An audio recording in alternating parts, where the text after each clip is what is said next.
Welcome to the Broken Pie Chart Podcast, episode 57. I'm your host, Derek Moore, and this week, we're going to be talking about the Big Short movie, and more specifically, trying to explain what the heck these credit default swaps, the instrument they keep referencing in the movie. What are they? What do they do? How much do they cost? Who uses these and how would you use them? And honestly, it's not really a retail product. This is a product that large institutions might use. They trade over the counter, a little bit complex.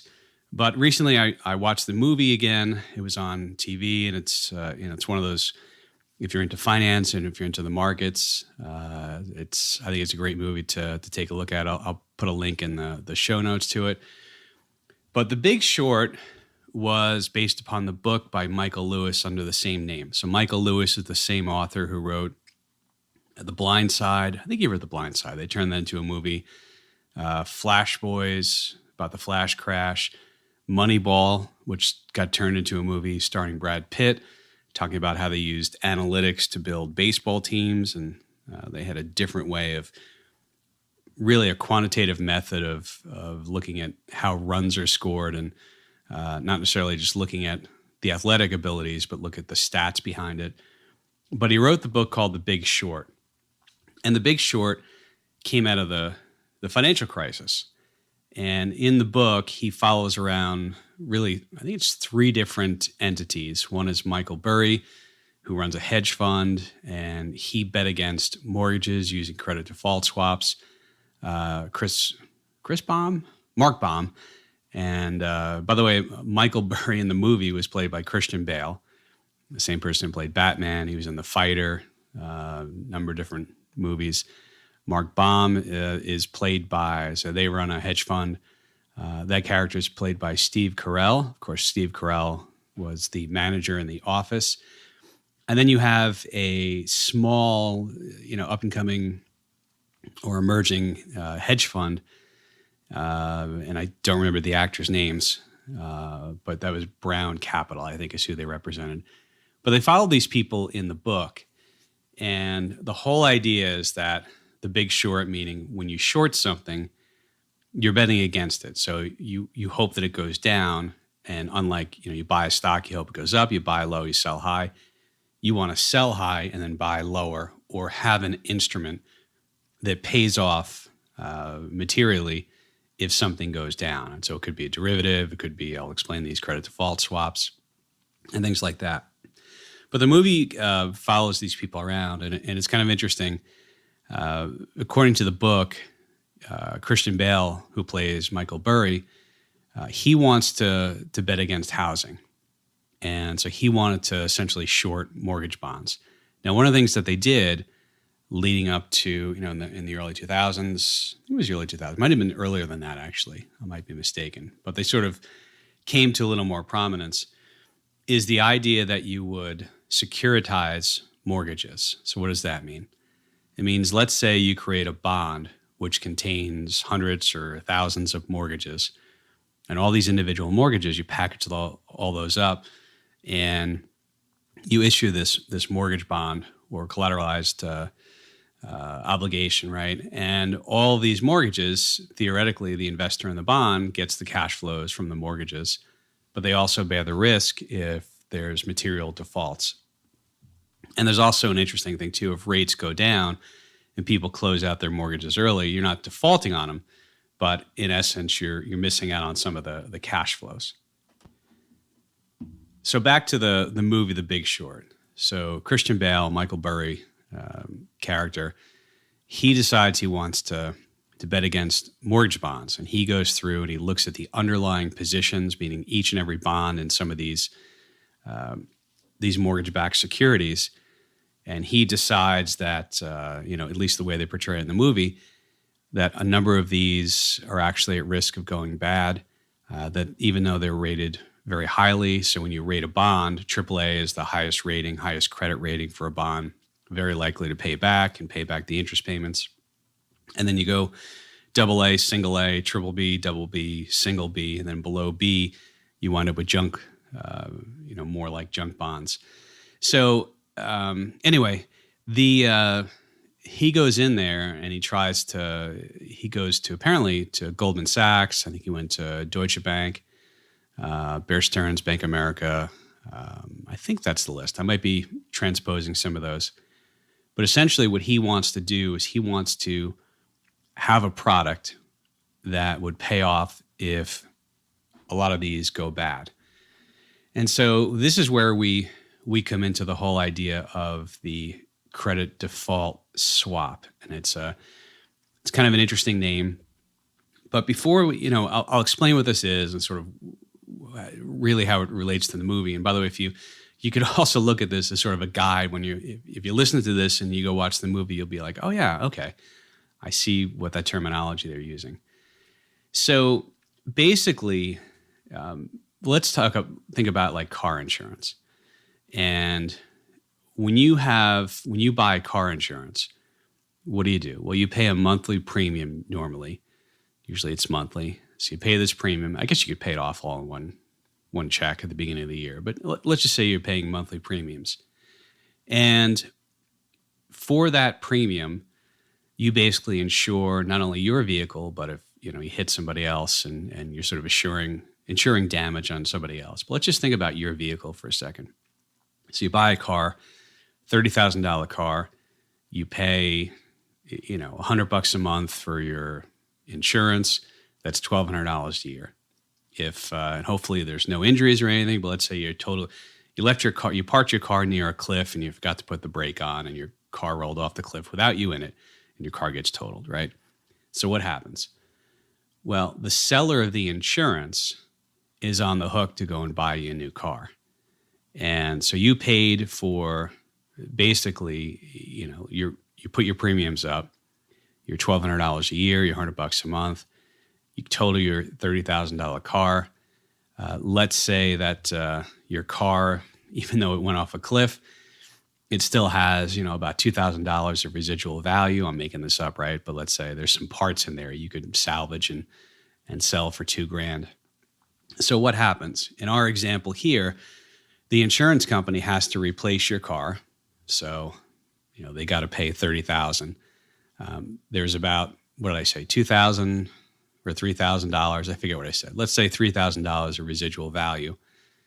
So really, let's say at the end of year one, they took in $1,200 of premium payments, and they also have that salvage value of about $3,000.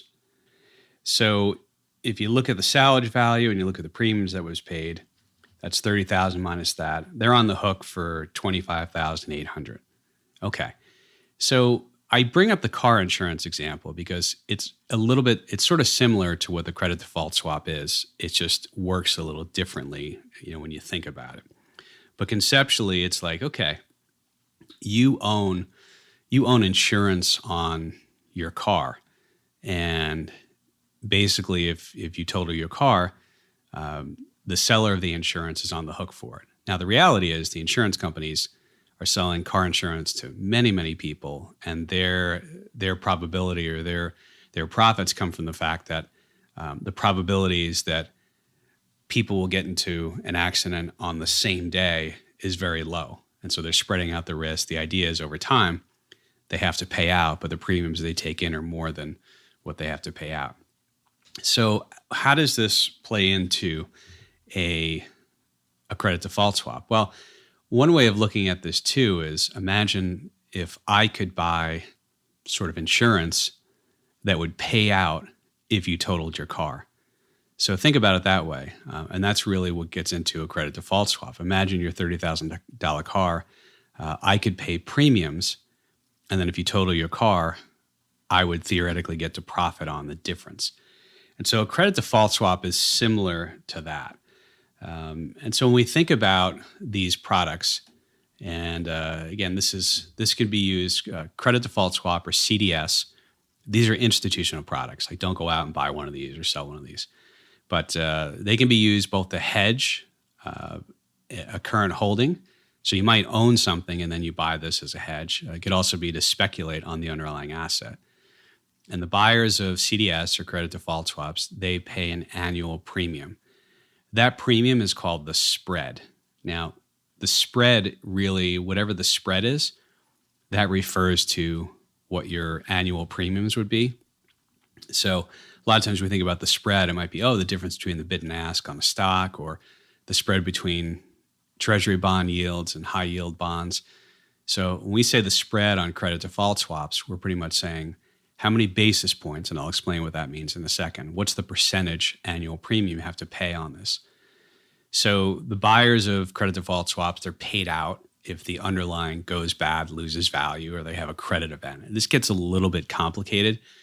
And so what a credit event is, it's probably beyond the scope of this. But the sellers are on the hook to pay out on these credit default swaps. And so a little bit more on these, and I'll get back to sort of the movie and the example. So the spread is shown in basis points. And basis points is how we refer to interest rates. So for example, let's say the Fed funds rate, the Federal Reserve, goes from 1% to 1.25%. That 0.25, that 0.25% move, would be considered 25 basis points. So 1% is equal to 100 basis points. So 100 basis points would be 1%. 10 basis points would be worth 0.10%, so a tenth of a percent. And then 1 basis point is equal to 0.01%, so 1/100th. So 0.01, 0.001, and 0.0001. Okay, a little bit of a way to do this. If you see something quoted in basis points, just divide it by 100, and that gives you the percent. In other words, if the spread is 250 basis points, divide that by 100, and pretty much that's 2.5% interest. Okay, but a lot of times you'll hear these referred to as spreads or basis points, and that's kind of what we're talking about.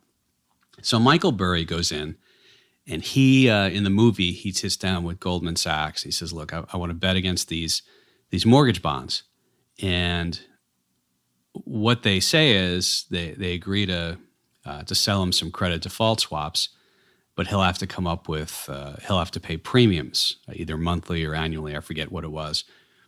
And so they came up with basis points or the percent. And basically what happens is now Michael Burry, played by Christian Bale in the movie, is in a contract with Goldman Sachs. And so he pulls out a prospectus. He says, "Hey, these are the bonds, the securities I want to buy credit default swaps on." I think he does $100 million of these. And so basically he has a contract with Goldman Sachs. And so if the underlying bonds go bad, and obviously they taking in some premium, but they would have to pay out potentially a substantial amount if the products go bad. And so he has now a contract with Goldman Sachs. And this is a key point, because one of the things with these credit default swaps that you found out is they had counterparty risk. And he even says this, and they kind of make light of it. He said, he's a little bit concerned about Goldman Sachs' ability to pay out on these in the event the mortgage bonds should fail. And they kind of laugh at him because you think, well, it's Goldman Sachs. How would they not have the money? But when you're buying these, you actually have the ability of the other party in the transaction. They have to have the money to pay out on these. And so, for example, if he would have done one of these with Lehman Brothers, when Lehman Brothers went bankrupt, he would have not gotten paid. He might have been able to hedge it in other ways. He could have done a swap buy a credit default swap on Lehman, or he could have, used derivatives on Lehman. But that gets a little complicated. So you do have counterparty risk, and that's why in the movie, I think they spread them around to a couple different investment banks. And one of the challenges for these banks then, when they sold these, and the mortgage bonds started to go bad, that's one of the reasons why the financial crisis was I shouldn't say interesting, but it got a little bit dicey, because you had these firms that all of a sudden were counterparties on these products, and when they went bad, there's a lot of leverage there. And so to kind of explain that, let's say Michael Burry's went in there and said, let's instead of $100 million, let's say he bought $1 million of a CDS credit default swap on these mortgage bonds. And let's say the premium, I think he only paid 20 basis points or 40 basis points, which is less than 1%, right? But let's use this example. Let's say it's 250 basis points was the spread. And that means that divided by 100 is 2.5%. So he buys this $1 million of credit default swaps, and 2.5% on that annually is 25%. Let's say it's a 5-year CDS. And that means for the next 5 years, they own that the credit default swap, $25K a year. So in theory, over 5 years, you pay $125,000. Now, let's say the bonds default and go to zero at the end of year 5. So what does the buyer of the CDS receive? In theory, he gets the $1 million because they've gone to zero and it was $1 million minus the $125,000 paid. So net's about $875,000. So for a little bit of money, wound up with getting paid out a lot. Now, if the bonds don't go bad, well, the problem is he's paying out each and every year. And in fact, there's another scene in the movie where some of his investors come in and start yelling at him because they're like, "What's your monthly carry on this?" And he's he has a lot of these credit default swaps, and he's paying a lot of money in premium. Which, if the event doesn't happen, so somebody can be right about something, but get the timing wrong, and still wind up losing money, even though they were right. So imagine these bonds don't go bad for 5 years. He's paying out all this premiums, 10 years, right? So the reality is that a lot of times, if there's a credit event, bonds might not go to zero. Maybe they're trading at 40 cents on the dollar, right? So they lost 60% of their value. So in that case, same $1 million bonds, if they're trading at 40 cents on the dollar, now they're worth $400,000. So what does the CDS holder theoretically capture? Well, the $1 million minus the $400,000, which is $600,000 minus the $125K they paid over 5 years. So they would net about $475,000. Okay, really simplistic. The way these products work is a lot different. They're over-the-counter markets. It's not like going in and logging into your account and having a bid and an ask. These are traded over the counter. So, but that's kind of a simplified way of looking at it. So if we look at, and I'll put a link to this, CNBC actually has some sample sovereign bonds, current credit default swap spreads. And so here, for example, and I'll link to this, the sovereign bonds, you could buy, well, I'm not saying you, but somebody could buy a German credit default swap 5-year. So that would be on the German sovereign bonds, right? The German, just like U.S. Treasury, but these are German. And those are 8 basis points, a little bit over 8 basis points. So remember, 8 basis points, basically you take the 100 divided by the 8. The 8 basis points divided by 100. And that tells you it's, 0.08%. And so that would be your annual cost if you wanted to bet against, the German 5-year bunds. I guess they're bunds, right? And so one might say too, like, why would wouldn't the German government, wouldn't the European Monetary Association, there's credit default swaps on U.S. Treasuries. Like, couldn't they just print more money? Remember, the other reason you could buy these, I said, again, I don't mean you, but an institution would buy these. Let's say they had a large holding of sovereign bonds. They could get paid out on their long holdings, and then they could buy some of these as insurance, and their net earning is the spread between what they're paying and what they're taking in. But that's essentially the way that these products, and by the way, credit default swaps or swaps are used throughout institutional world. You might have an interest rate swap where, let's say, one company is paying a fixed rate, long-term loan, but their cash flows are really more short-term, so they'd be better off, having a floating rate, short-term, loan. And another company has a floating rate, short-term loan, and they'd be better off from a cash flow standpoint of having a longer-term fixed rate loan. And so in theory, these two companies could enter into an interest rate swap and swap out the long duration, the fixed rate for the short duration floating rate. And it just, for a business reason, it works out better. Two companies could also do a currency swap where somebody needs euros and somebody else needs dollars, and they can enter into a swap. So these are products that are used in the institutional world, and they could be used to hedge. They could also be used to speculate. But bringing it back to the movie, one of the there's an interesting point too towards the end of the movie, where Mark Baum, played by Steve Carrell from The Office, the guy from The Office, the manager, he goes in and he's talking to somebody. I think it was Morgan Stanley, and apparently they had taken some losses on, some of these credit default swaps, and the woman was telling him they actually had a trader who bought triple B's and double B credit default swaps. So those are lower rated mortgages.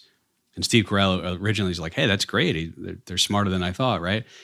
But it turns out they actually sold double A's, single A's, and double A's. Could be double A's and triple A's, but they sold A's to collect the premium to help finance their cost of paying the premiums on their long, the ones they own, the credit default swaps.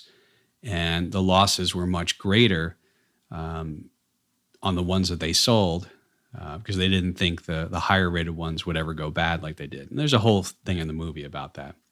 So it is interesting, though. I did some, internet research, I'll call it. And it's kind of interesting. I found some during the financial crisis, for example, Iceland, where Iceland had some sovereign issues and debt issues and things like that. And July of 2007, their 5-year credit default swaps on Iceland bonds, right? They were at 5.3 basis points. And then at one point they went up to, 1,473 basis points. What that means is they went from an annual premium, if you wanted to bet against these, of 0.05% to almost 15% on an annual premium basis. And you can see there's a couple charts if you search online. I also looked and I found, for example, AIG. AIG was a company, my understanding is they were involved in some of these derivative products and swaps and collateralized debt obligations, things like that. They actually went from a low of 68 basis points, which is, a little over 0.5%, right? To a high of 3,500 basis points. So that would mean if you wanted to buy a credit default swap on AIG, you would have to pay about 35% of the value over a year buying it, at that. And then I think I also saw, I don't have it handy, but there was one where Bear Stearns, of course, Bear Stearns never went bankrupt theoretically. They just arranged a buyout to J.P. Morgan. Lehman actually did go bankrupt. So these are sort of interesting products. And recently, somebody had watched the movie, The Big Short, and they were asking about these. And so I thought it'd be interesting to do an episode on credit default swaps. They're not really understood. I would say I wouldn't recommend going out and buying any of these or selling any of these. Remember, if you sell these, you take in some premium, but you're on the hook for losses. And these get a little bit complicated as far as when they pay out. And it's not like buying a stock. It's not. So this is more of a professional product, but. I would encourage everyone, if you haven't seen the movie The Big Short, I would read the book, but I know not everyone wants to spend the time reading a book because there's a lot more detail. But if you watch the movie, it's kind of interesting when they talk about credit default swaps and paying the premiums and basis points and tranches and double A's and single A's and double B's and triple B's. Hopefully this gives you a little bit more insight. And so if you watch the movie, maybe you listen to this and then watch it again, or maybe you listen to this and you watch the movie if you haven't.